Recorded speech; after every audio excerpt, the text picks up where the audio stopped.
कहाँ जात है कंघिया बार झार बता। अरे कहीं जात है। अरे कहाँ जात है? अरे पिंटू को बोला है जात है। तूने ऐसा ढल जाता धीरे धीरे सुना। सुनाओ। अब के बाटन ऐसा मर्दा जैसे योगी जी के बरधा एकदम वैसे घूमत है। अच्छा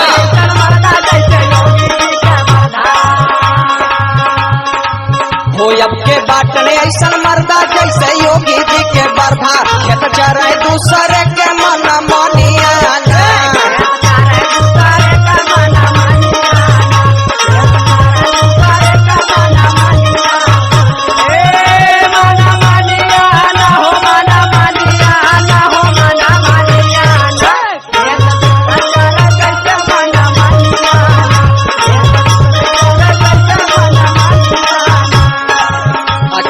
बरधा देखा थे। कब का हो? दिन भर घूमते रहा तनी टाइम। सुन हमरो सुनावा। तू बाटू ऐसा भाई जैसे मोदी जी का गाय। अच्छा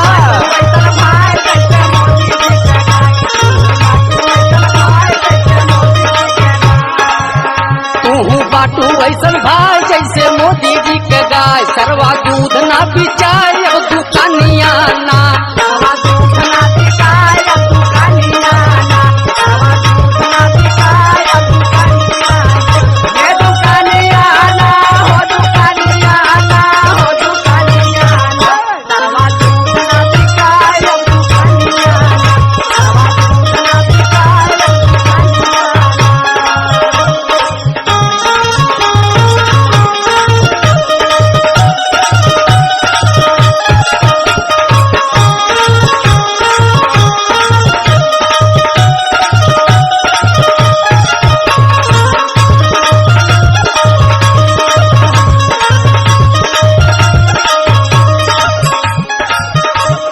अपने आप के हीरो समझत है और का हीरो तो है ये है। अरे जितना हीरो है हम जानत है। सुना सुनत है।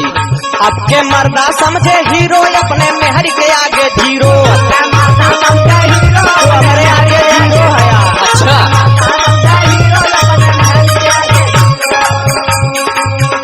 अब के मर्दा समझे हीरो अपने मेहर के आगे जीरो। 13 घंटा सजाई जैसे बिकहिनियाना।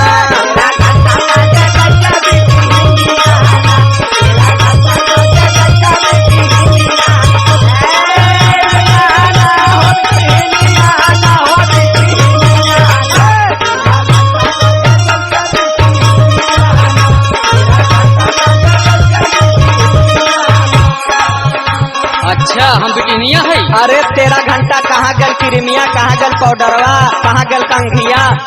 तो अपनो सुना। सुनावा का कहत है। अब का मेहर खूब का नाव से नूर बारे में छुपावे।